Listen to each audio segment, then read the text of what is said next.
6월 8일 토요일입니다. 한 주간도 정말 빠르게 지나갑니다. 벌써 토요일이 되었습니다. 바쁘고 분주하게 살아갈수록 우리에게 필요한 것은 하나님밖에 없습니다. 오늘 하루도 한 주간의 마무리 잘 하시고 하나님의 말씀으로 승리하시기를 바랍니다. 함께 묵상할 말씀은요, 베드로전서 4장 12절에서 19절입니다. 사랑하는 자들아, 너희를 연단하려고 오는 불시험을 이상한 일 당하는 것 같이 이상히 여기지 말고 오히려 너희가 그리스도의 고난에 참여하는 것으로 즐거워하라. 이는 그의 영광을 나타내실 때에 너희로 즐거워하고 기뻐하게 하려 함이라. 너희가 그리스도의 이름으로 치욕을 당하면 복 있는 자로다. 영광의 영 곧 하나님의 영이 너희 위에 계심이라. 너희 중에 누구든지 살인이나 도둑질이나 악행이나 남의 일을 간섭하는 자로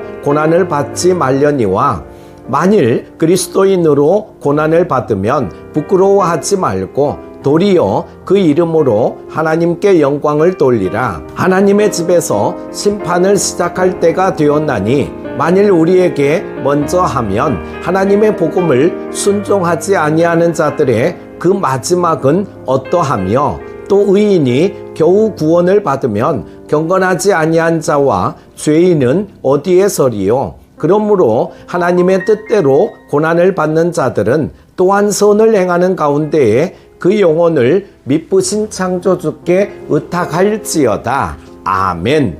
법치주의의 국가에서는 범죄한 자를 법에 의해 처벌하는데 범죄한 죄인이 고소를 당하고 재판을 받고 죄에 따른 형벌을 받는 것은 매우 당연한 일입니다. 오히려 범죄를 했음에도 불구하고 죄를 면하거나 같은 죄를 지었음에도 다른 형벌이 내려진다면 그것이 문제일 뿐입니다. 하지만 때로는 잘못한 일이 없음에도 불구하고 억울하게 재판을 받는 경우도 있습니다. 시간이 지나면서 무죄가 밝혀지는 경우도 있지만 평생 억울함을 안고 살아가는 무고한 사람도 있습니다. 초대교회에서는 로마의 네로 황제를 비롯하여 여러 황제들과 총독들이 예수를 믿음으로 황제를 신으로 숭배하지 않는다는 이유로 잔인하게 핍박하였습니다. 갖은 방법으로 사형을 처했으며 경기장의 웃음거리로 최후를 맞이하게 하였습니다.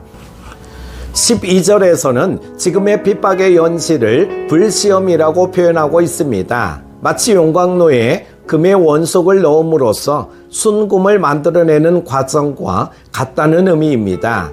초대교회의 고난의 연실 속에서 베드로 사도는 초대교회 그리스도인들이 죄 없이 당하는 고난, 다시 말해 믿음의 고난을 잘 참고 견디어낼 때 주님의 은혜가 있을 것임을 격려하며 가르치고 있습니다. 그렇다면 본문에서 베드로가 말하는 불시험과 같은 현실의 의미는 무엇일까요? 불시험은 그리스도의 고난에 참여하는 영광스러운 일입니다. 예수를 믿는 성도가 신앙 때문에 당하게 되는 고난이나 핍박은 매우 특별한 의미를 가지고 있는데 그것은 그리스도의 고난에 참여하는 것이라는 사실입니다. 주님의 영광에 참여하기를 희망하는 사람들은 반드시 주님께서 당하신 것과 같은 고난에도 참여해야만 하므로 우리는 신앙으로 겪게 되는 모든 어려움들에 적극적으로 대처하도록 해야 합니다. 고난을 피하는 것은 장차 받게 될 영광을 피하는 것과 같기 때문입니다. 베드로는 믿음의 고난을 당하는 것을 이상하게 여기지 말라고 말합니다. 당연하다는 뜻입니다. 그리고 13절을 통하여 오히려 고난에 참여하는 것을 즐거워하라고 말합니다. 오히려 너희가 그리스도의 고난에 참여하는 것으로 즐거워하라. 이는 그의 영광을 나타내실 때에 너희로 즐거워하고 기뻐하게 하려 함이라. 아멘. 왜냐하면 고난을 잘 견디어낸 이후 우리 주님께서 다시 오실 때 우리로 하여금 즐거워하고 기뻐하게 하시기 때문입니다. 그렇다면 즐거워하고 기뻐하게 하신다는 뜻이 무엇입니까? 즐거워한다는 말은 반갑게 인사한다는 의미를 가지고 있습니다. 우리 주님께서 재림하실 때 주님을 반갑게 맞이할 수 있는 사람이 누구일까요? 시련과 고통 속에서도 믿음을 끝까지 지킨 사람입니다. 주님을 부인하지 않고 배반하지 않은 성도는 즐거운 마음으로 주님 앞에 설 수 있습니다.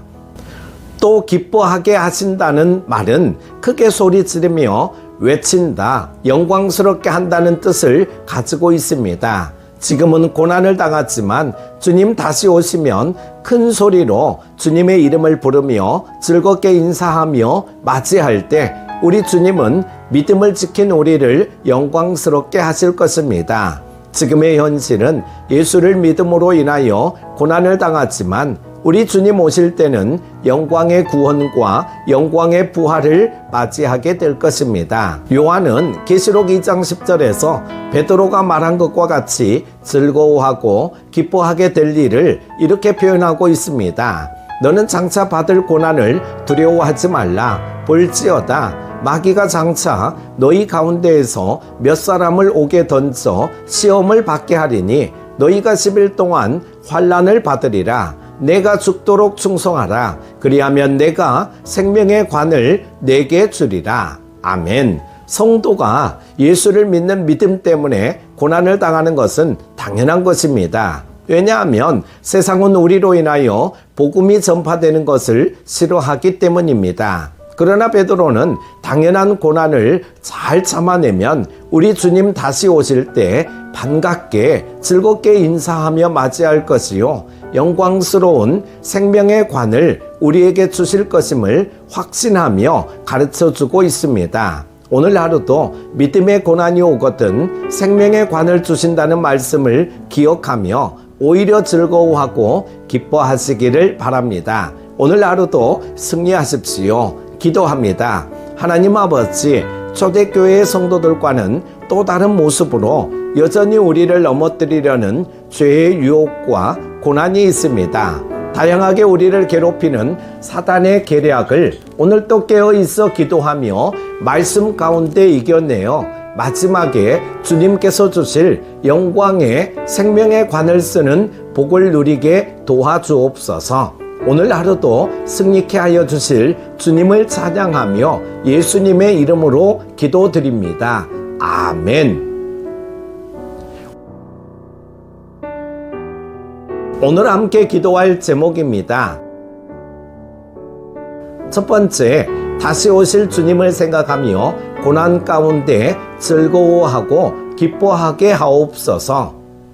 둘째, 세계 선교를 위해 수고하는 선교사님들을 지켜주시고 사역의 열매를 주옵소서. 아멘.